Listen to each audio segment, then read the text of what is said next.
Hello, my bookish friends. Welcome or welcome back. I'm Elizabeth. This is Reading Riley, and today we're going to talk about all of the books that I read in April. It's a wrap-up. Let's do it.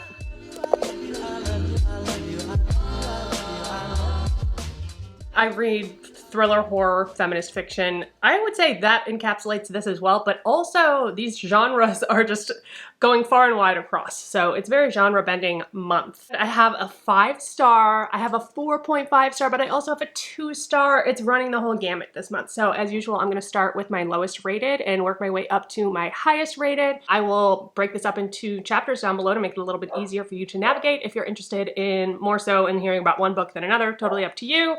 Don't forget to hit like and subscribe if you enjoy the content that I create out here. It really helps me and I appreciate you guys so much. So I'm going to start with my lowest rated, and this one's going to be It's gonna be something, I'll tell you what. It's a 2-star, and I do own the physical copy though. I have no idea where I put it. Maybe I burned it in my sleep. American Psycho by Easton Ellis. My first Easton Ellis. I don't want to say my last. I feel like maybe my opinion is controversial on this one because I know this novel, it has so much prestige. Of course, when it came out, there was a lot of blowback to the author, and he received hate notes, death threats, all kinds of stuff after releasing this. And it's like its own part of the cultural zeitgeist at this point. It's hard to come in here saying like, I did not enjoy this, but I'll tell you what, I didn't enjoy it. And I don't think you will either if you like the kind of books that I like to read. So that's what I'm going to enter this review in that headspace, because I want to save you from having to read this. The only reason I would suggest reading this, honestly, is for research purposes, which what I did. Because I recently read Mayfly and loved that so much, and knowing that was closely inspired by American Psycho, it piqued my interest to see what it's all about. This was first released in March of 1991. I started it March 25th, and I finished it April 13th. So if that tells you anything, it took me half a month to read this. I read this both physically and audibly. This is a harder audio to find. This is 399 pages long, and I compared this to the Southern Book Club's Guide to Slaying Vampires by Grady Hendrix. Not because of the themes, but because of how it made me feel. That is one where I have since come back around to. So this rating could go up as I process this. I am slow to process things, so who knows? But I will say my reading experience was absolutely terrible. It was absolutely terrible. This man. I gotta say, it was well written. This is a well-written story. I guess for anyone who's not aware, it's a story about Patrick Bateman. He's 26 years old. He works on Wall Street. He's what they would call a yuppie. I also don't fully understand the culture of this, how all of the 1960s girl groups fit in. I know Phil Spector had a resurgence, so maybe that was around this time. But this started off on the wrong foot for me just in general, because from Patrick Bateman's point of view, he starts talking about music. He does a lot of music reviews as well, but he talks about the song Be My Baby, and he references it to the Crystals, and that is not true. First of all, Be My Baby is by the Ronettes. I love the Ronettes and I love the Crystals. So for the fact that he mixed these up at the very beginning of the story just put me off on a bad start. And I know that was intentional, and because they did it again throughout the book, several times, which also doesn't really make sense because Patrick is such a huge music lover. So I don't really get that, because he goes on these long diatribes where he gives us reviews of Whitney Houston, of Huey Lewis in the News, but he gets these songs incorrect, which would have been huge at the time. I mean, I feel like everybody knows the Ronettes sang Be My Baby. I even looked it up. Did the Crystals do a cover of this later or something? No, they didn't. And I know Easton Ellis is too smart to do that on accident, so I know it's intentional. I don't get it. I don't get it. Ellis says that his inspiration for this was basically almost autobiographical, because he came out with his first book and it got just huge praise. And so he moved to New York, similar to Patrick Bateman, and started living this lifestyle where he felt like he was trying to fit in. He felt like everyone was going through the same motions, and this repetitive cycle of obviously doing things like caring about what people are wearing, what restaurants they're going to, down to the most minute detail. That's kind of what inspired him, is his want to fit in the Reagan era 80s. Patrick Bateman is the least despicable person in his friend group. He is known throughout his friend group as the retriever. He is the one that always sympathizes with the marginalized. He is the one who always has the more thought out opinion. But we know, because we are getting his point of view, what he's really thinking inside, and it's absolutely diametrically opposed to what he is showing the world. Also, I was not prepared for the amount of Donald Trump references in this book. I didn't count them, but I'm sure it would be probably on 2 hands, okay? He's obsessed with Donald Trump, and that makes sense because Donald Trump in the 80s was this figure who was just like very wealthy, and he wasn't as... I'm just gonna leave it at that. He wasn't what he is today. Anyway, he has this obsession with trying to like end up somewhere where Donald Trump is. It's a lot. It's a lot. So prepare yourself for that. I honestly wish someone would have told me about that, because especially having read this right now, it was a little bit triggering for me, but that's fine. The language in here is difficult as well. Just the way they talk about women, it's super sexist, obviously. Patrick calls women hard bodies. Women are nothing to him other than hard bodies. Except in the movie adaptation, the film adaptation was directed by a woman, and if you'll notice, the perception of women is slightly different in the film. That is one thing that was a little bit altered and a little bit changed, which I appreciate. I watched a book review of this for Better Than Food book reviews. He did mention that this was about the sickness of conformity, which totally makes sense to me. And to quote him, he said, "The painful, repetitious obsession solidifies Bateman's reality." It's absolutely true. He is so obsessed with every detail, but like that's what made the reading experience so terrible for me. Him going on and on and on about who's wearing what. Literally, it's as if you walked into a room. If you came into my house right now, you walked into my room and I sat here and explained to you, I read through every book on my shelf. I told you every piece of art and where it came from, the material that's used in it, how much it costs. Like, it's incessant. I cannot overstate how obnoxious this is to read. I cannot overstate that. Then there's the violence. A lot of people who read this book come away saying this is the most grotesque thing that I have ever read in my life. It is so offensive, the violence. I gotta say, I was not offended by the violence. This is horror. This is horror that happens.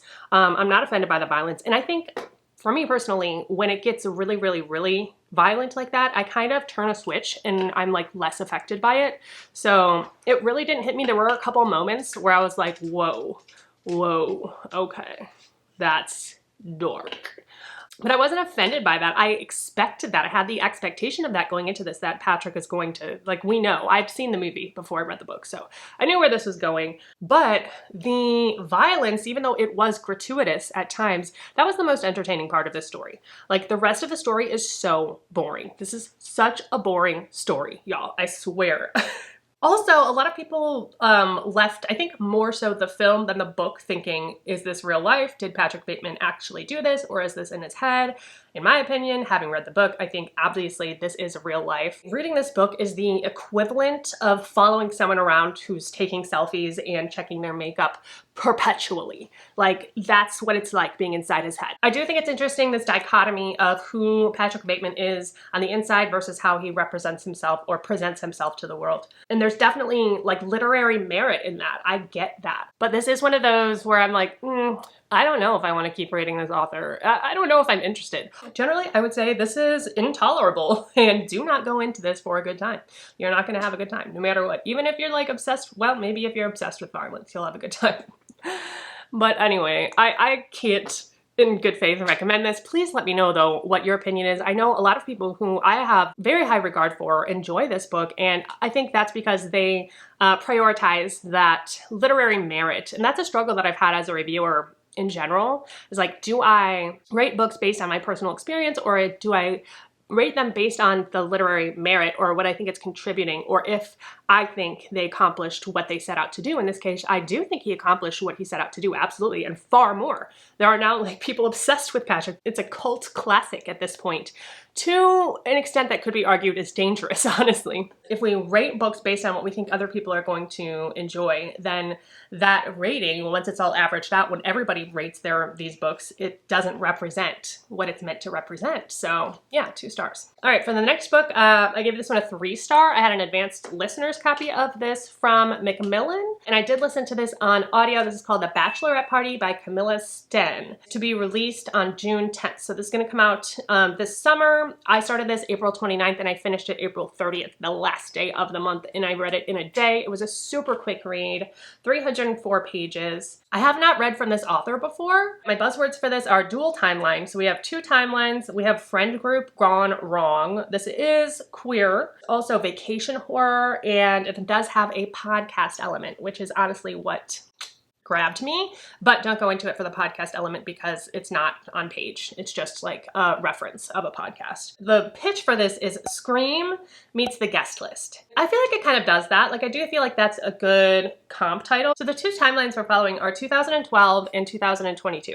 In 2012, we're following this group of friends, 4 girls, Tilly, Anna, Linnea, and Evelina. They have been coming to this island, Isle Blind, for 11 years. They have campfires, they go skinny dipping, they get drunk, they have, revelations about their life, they cry, they do all the things, all the bonding. This is the 11th year in 2012, and that year they all disappear. So then we're flashing forward to 10 years later in 2022, and we are following Tessa. Tessa is in a bad spot. Basically, her life is ruined. We don't know going in what happened, but she had this very popular hit podcast, true crime podcast. Her producer was her girlfriend. Something went down where they fell out. She no longer has her podcast and she's at risk of being sued. Like she's waiting to find out if she's gonna get sued or not. And so that's all we know about it going in. We don't know what actually happened. She's behind on her mortgage payments. Like her life is falling apart. It is in shambles. She basically has nothing to lose. She has been thinking about this case from 10 years ago since it happened because she has a connection to the girls. One of the girls who disappeared 10 years ago used to be her babysitter. So she's kind of obsessed with this case. They call it, what are they calling it? The Naka 4 because of the area where the girls disappeared from. Tessa gets invited to a bachelorette party, hence the title, The Bachelorette Party, by one of her oldest friends. Her sister is invited as well because she is friends with the bride too. They get invited to, of course, Isle Blind, the exact island where these 4 women disappeared from 10 years ago, which is the only reason that Tessa is really considering going right now because this is her first opportunity to get access to the island and potentially maybe reinvigorate her career if she can find out something about this case, find out what happened. And that's generally the premise. This island, they've turned it into a resort and it's not open to the public yet, but because of these girls have connections to the owner, they are able to have early access. Of course, it's like a yoga retreat, so there's no cell phones allowed and it is isolated, which I loved. I think the reason why I read this one so quickly, obviously it's very fast paced, but I also had a really good time just trying to figure it out as I went. It's one of those that keeps your mind captivated the whole way. What happened to these girls? What went down? How are they related? I went back and forth several times. When it did get to the end though, I felt like it was not as great of a reveal as I wanted it to be. It felt a little bit lackluster at the ending, not gonna lie. Also, there were so many characters to remember. I would highly recommend making a character list for this one, just because they're going back and forth and then they have nicknames. It's just a lot to remember. That was maybe also part of the reason why it felt fast-paced actually, because I was on my toes. I was on my toes. Okay, wait, who's that? Okay, who is that? How is that connected? How is that going there? This is a good beach read. I think if you're looking for something that has that like friend group gone wrong, in isolation, vacation horror type of thing, then you would probably enjoy this. It's not going to be super memorable for me, but I don't think it's bad. And I'm still interested in reading more by this author. She has I think like a folk horror that I've been interested in reading. So I don't know, we'll see. Let me know, y'all, if you have read from this author before and if you would recommend her in general, because this is my first experience with her. And as far as comp titles, I would compare this to The Return by Rachel Harrison because of that friend group, because they're all looking at Tessa and saying like how different she looked. Like, you look so different. Of course, they haven't seen her since like high school, most of them. They're like, you've changed. What's going on with you? And it very much felt like it did. Obviously, the twist is not even close to the same as The Return, if you know what that is. It doesn't go in that direction at all, but just the kind of vibe, the friend vibe, and the meeting up in isolation on vacation type of thing, putting to bed things from the past and having things come out. All of that. So if you think you would enjoy that, then absolutely pick this up. And that comes out again on June 10th.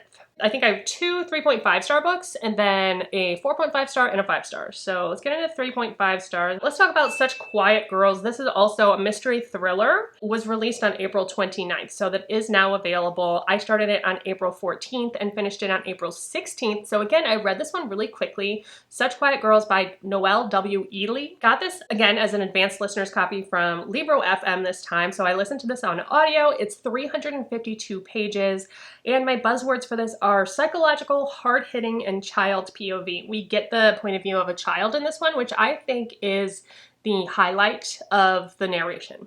This is based on a true story, which makes it even more captivating. The Chowchilla kidnapping. July 15th, 1976, Chowchilla, California. So this was actually happening in California. 3 armed men hijacked a school bus. They abducted the driver and 26 children, ages 5 to 14, and imprisoned them in a truck trailer buried in a quarry in Livermore, California. This is set in Idaho, though. We are following Miss Jessa, who's the bus driver. But I would argue that the main character is actually Sage. She's a 6th grader and the oldest kid on the bus. So we have 10 children. They're all abducted in broad daylight. Miss Jessa is their bus driver, but she has a haunted past. They don't know that she is a felon. And I think 3 years ago, was it? Something happened and she lost her daughter. And so we don't know going in like what happened and what's the deal with that situation. And then Sage and Bonnie are the Halverson sisters who are both on the bus. They are 11 and 7 respectively. And then we're also following Sheena, who is Bonnie and Sage's mom. She gets the ransom note. She doesn't go to the police. She tries to figure it out on her own. So her perspective is separate from them. I honestly think that Sage is the star of this story. This reminded me a little bit of Dear Child by Romy Hausman, as well as The Room by Emma Donoghue, which I actually haven't read that one yet, but I've seen the movie. Sage is the oldest kid on the bus, and so she feels a lot of responsibility for these other kids, especially her little sister. So she is in her head trying to figure out what to do. We have 2 men who have captured them, and they're also at odds with each other. It's very high octane. It's very like tense. Sage envisions herself as Harriet the Spy. She's like, okay, what would Harriet the Spy do? Don't let my emotions get entangled. And they're buried. And so they're going to run out of air unless they get this figured out. So yes, very high tension. I gave this 3.5 stars. I really enjoyed it. But again, it's not one that's going to stick with me forever. I think the fact that this was based on a real life story just makes it that much more interesting though. And so, yeah, I think if you're looking for something more hard-hitting that has a lot of tension, this might be a good pick for you. On to my next 3.5 star book. This one I would consider horror, contemporary fiction. It's kind of like all of those things together. This is She's a Lamb by Meredith Hambrock. This one came out April 8th. I started it on April 20th and finished it on April 23rd. So it took me 3 days to read it. Not too bad. My buzzwords are unhinged women, feminine rage, theater, and contemporary. I listened to the audio that I got from Libro FM, and this is 312 pages long, right in the sweet spot. This is compared to All's Well by Mona Awad, as well as Yellowface, which I have not read yet. I need to read Yellowface, my goodness. But I totally get the reference to Mona Awad's All's Well because of the theater. If you're a theater girly like I am, you grew up in the theater, you love the theater, I think you're gonna enjoy this just for the sake of that. This is following Jessamine St. Germain. She's blonde and beautiful, and she, in her own mind, is destined to be this musical Broadway singer performer. We get the story from her perspective, so it's hard to tell if she's actually any good. Like, it's really hard to tell. And you get subtle hints, but then you're like, okay, well, is that an opinion or is that real? She's very dedicated. And she's very delusional. She's going up for the part of Maria in The Sound of Music. And this is set in Vancouver, Canada. So it's not exactly like New York. It's not exactly Broadway. You know, this is a stepping stone for her. But she is 26. And so in her eyes, she's getting up there. She's getting a little too old to not have made it yet, to not have been discovered. So again, like The Eyes Are the Best part, like Maeve Fly, in kind of your typical unhinged female fashion, as this book continues forward, she starts to lose it a little bit more. She gets edgier and edgier. Things start to fall apart. We start this descent into madness, essentially. But for most of this, you're wondering, what kind of story is this even? Where is this gonna go? Is she gonna stab a or is she gonna find herself? I don't know. To the very end, you still don't know if she's gonna like learn something about herself or not, because she's so obnoxious and she's so annoying and she's living in this delusion of her own creation. But is she redeemable? I don't know.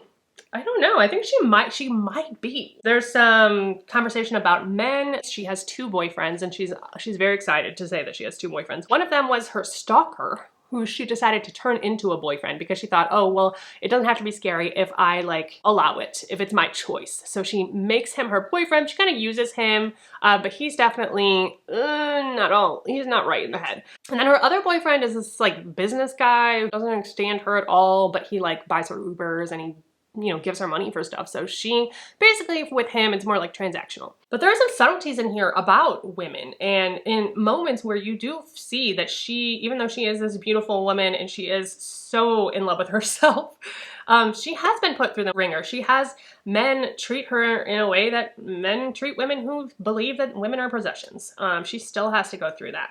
And even the people she is closest to and the friends that she starts to make, we, as the reader, think maybe they're different. Maybe they're not like that. And then we get reminded again and again that they are, even if they don't seem that way. A quote from the story that I wrote down: he's just as bad as the men he hates. And he hates them because he hates himself. He looks at them and sees his own reflection. They're all the same, blind to themselves, desperate to be seen a certain way. Desperate, but deep down, at their cores, they all desire.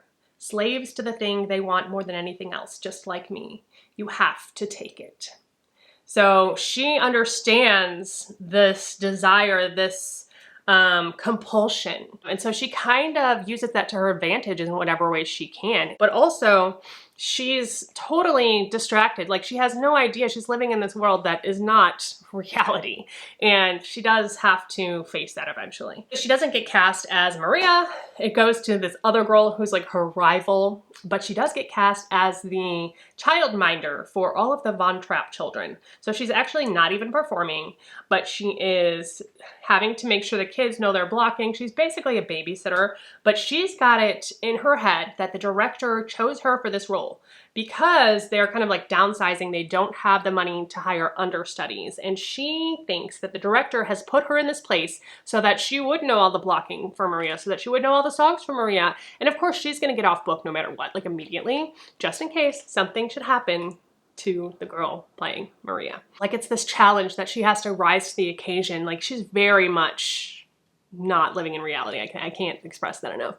She also has her vocal coach, who is like this whole other interesting character who won a Tony, and she's just giving her all of her money. She's giving her everything she has because she's like, this person's going to save me. This is my investment into myself, into my career. But is that person even helping her? I don't know. A lot to talk about. I feel like this would actually be a good one for a book club because there are so many different things to break down within this. I really loved the whole theater thing. I played Maria on The Sound of Music once when I was 18.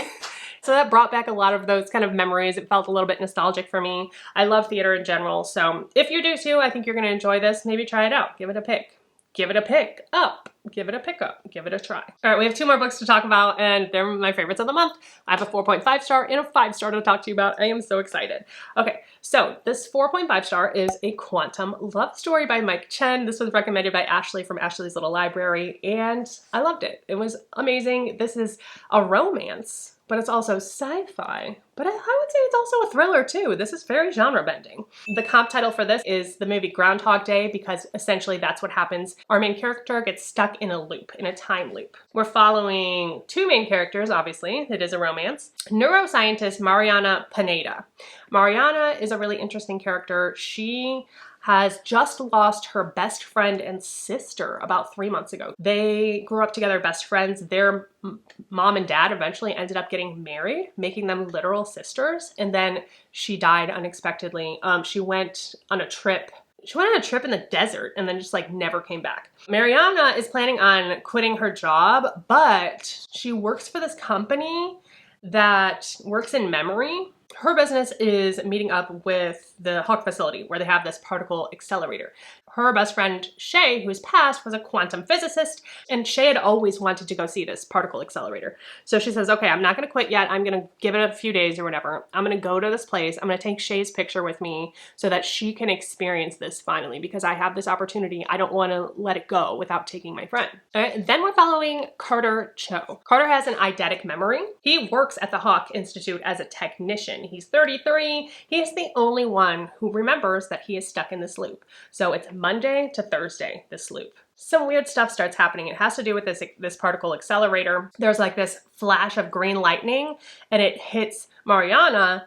And then now Mariana is remembering the loop as well. So they're both together, stuck in this loop, trying to figure out how this happened, all the while getting to know each other. Romances can be like just a fluffy romance, or they can be more than that. Like the best romances, I feel like, are the ones that are so full and whose characters feel nuanced, right? It's not just like about this person and this person and them falling in love. It's about so much more. And especially in this story, it's about so much more. It's about like the universe at large and, you know, how do we keep moving forward? How do we keep going? But it's also them having to work out things about their own life in order to fix this loop as well. So it becomes this like internal struggle almost. Carter has not a great relationship with his parents because he was a quantum physicist until he dropped out because he was just like, I don't want to do this. Like, I didn't finish my degree. I'm not into it. So he ends up working at the Hawk facility. He doesn't do a very good job communicating with his parents about what he wants and what he needs and how they've made him feel his whole life. And Mariana is kind of like pushing him to express those emotions, to feel those emotions, to push through those emotions and work it out. She's also a tennis player. And so every year she watches the US Open, and it just so happens that on that Monday is the start of the US Open. So since they keep continuing in this loop, she never gets to find out who won because Thursday, it just starts back over at Monday again. But as they're going back and forth in this loop, they also start to get to know each other better. Carter loves cooking. We find that he's just like really into food, and he discovers that his bank account starts over at the beginning of the week too. So he's like, well, if we're not gonna, you know, break the loop, we might as well spend all my money. So he starts spending all of his money on these like really decadent foods, and he's just like really enjoying himself for the first time. But then Carter starts to not remember Mariana. And so you do get that kind of thriller aspect as well, where it's like, okay, time's counting down. That tension is done really well, and their love connection is done really well. I love it when like they first realize how they're feeling about each other, or at least when Mariana does. And of course, I've been really interested in quantum mechanics and quantum physics lately, and just the idea of all of that. You don't have to be a scientist to understand what's going on here. It's very accessible. It's very well explained. So I don't think that you should be intimidated by this because of that. But if you want a really well nuanced, well thought out romance that is also sci-fi and thriller, then I absolutely recommend this one. I think it was really great. All right, and my last story that I want to talk to you about, that is my 5-star book. I'm so excited about this one. I'm going to try not to ramble too long about this. But that is The Curious Incident of the Dog in the Nighttime by Mark Haddon. This is now one of my new favorite books of all time. Following a 15-year-old autistic boy named Christopher, who discovers this dog dead in his neighbor's garden. This is set in England. So it's over 20 years old. The amount of insight into like autism and what we know about autism today, powerful. And the representation, powerful. I don't know what genre you would qualify this as. I think this gets pitched as a mystery pretty often, and there is a mystery in it. I would consider this more contemporary fiction, literary fiction, perhaps. I love Christopher so much. So Christopher, like I said, he finds his neighbor's dog dead in their garden. You'd never see the dog alive if you're concerned about that. We don't see the dog alive. We don't see the dog killed. We just see that it is dead. If that's a content issue for you, then just know that going in. He finds the dog dead, and he goes to like reach for it and comfort it and hug it. And as he's doing that, the dog's owner comes out of her house and sees him holding her dead dog and thinks it's him. So he gets picked up by the cops. He has to explain, no, I didn't kill this dog. And in his efforts to kind of preserve his own self, he decides he's going to become a detective and figure out who killed this dog. But it's not about that. Like, this book is not about him finding out who killed the dog, though he does. It's about his interpersonal relationships in his life. It's about, I don't even want to say coming of age, but like him understanding what he's capable of and pushing himself to learn and grow, but also just fall in love with Christopher. He is autistic and he's obsessed with numbers, prime numbers. He knows every country in the world and their capitals. Like, the things that he loves, he just really loves. This really got me thinking about math in a way and prime numbers in a way that I never have before. Even the chapters themselves are not in numerical order. They're in order of prime numbers. So it starts with like the lower numbers, but then once you get like halfway through, we're on chapter, where is it? 199. And There have not been 199 chapters, so it's just like eliminating every chapter in between that's not a prime number.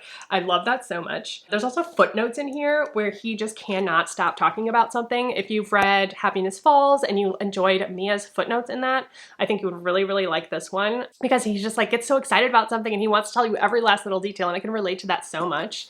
I tabbed so many things in here that I related to on my autism journey here, and I found it just so relatable. And there's also a lot of mixed media in this book. I would recommend reading this physically if you can. I wanted to slow down with this. I was gonna read it too fast, so I had to, even when I was listening to the audio, I put it down to 1.5 and it felt really slow, but I was just like, no, I need to like sit in this. I need to like let it sink in. I wanna feel it. Like I made myself take longer to read this, which I never do because I wanted to just like really, really sit with it. You know, it's just one of those stories that makes you want to sit with it. And even down to like his little drawings in here. He gives you like a map of his neighborhood so that you can like picture where his house is. And in his efforts to figure out who killed this dog, he is becoming more sociable than he is comfortable with. But he's pushing his boundaries because he wants to figure this out. And so he's going around to his neighbors and he's knocking on their doors. He's like, hey, well, did you hear anything about, you know, Thursday night and what went down and, you know, about the dog? Da, da, da. And his dad is telling him, like, get out of people's business. Like, you don't know what's up. And he ends up by going around and talking to all these people. He's expanding his own world. He's expanding his idea of what is and what could be. He's learning about himself. There's at least one twist in here that was pretty shocking that Christopher learns about his own life. And it's a little bit hard hitting in that sense as well because of his relationship with his parents. He can't be the easiest kid to be with, you know, and I think his dad is obviously a little bit neurospicy as well. So like him and his dad kind of have that in common, but his mom just doesn't really get it. I really don't know what to tell you to make you read this book other than like, I think you should. I can't believe that this has been out for 20 years and I hadn't heard about it until this was recommended to me by one of my husband's coworkers. Thank you, by the way, Max. I love this so much. How have I not heard of this book? What is going on? Some of the best autism rap that I've ever seen in a book. If you're looking for that in particular, please, please, please pick this up. And you haven't read this one yet, please, please pick it up. If you liked Happiness Falls by Angie Kim, if you like The Humans by Matt Haig, please read this. In fact, I'm gonna come out with a video shortly with some more autistic representation in books. So keep your eyes peeled for that. For the month of May, the Midnight Society Book Club is reading The Unworthy by Agustina Bazterrica. 175 pages. This is religious trauma, dystopian, futuristic, translated from Spanish. What I understand about this is that she is desperately trying to write down her own story. She's trapped in this covenant, in this, you know, post-apocalyptic world type of situation. It's kind of giving The Handmaid's Tale where there's like this new order and she wants to be enlightened. But I think we're gonna find out that being enlightened maybe isn't the best thing in the world. Excited to read that, y'all. We're gonna have the live show at the end of the month. Keep an eye on my Instagram for the most updated info on that. Also, let me know what was your favorite book that you read this month. Also, if you have read any of these books and you have opinions on them, I would love to hear them. Don't forget that life is short, y'all, so read Riley. Cheers and goodbye.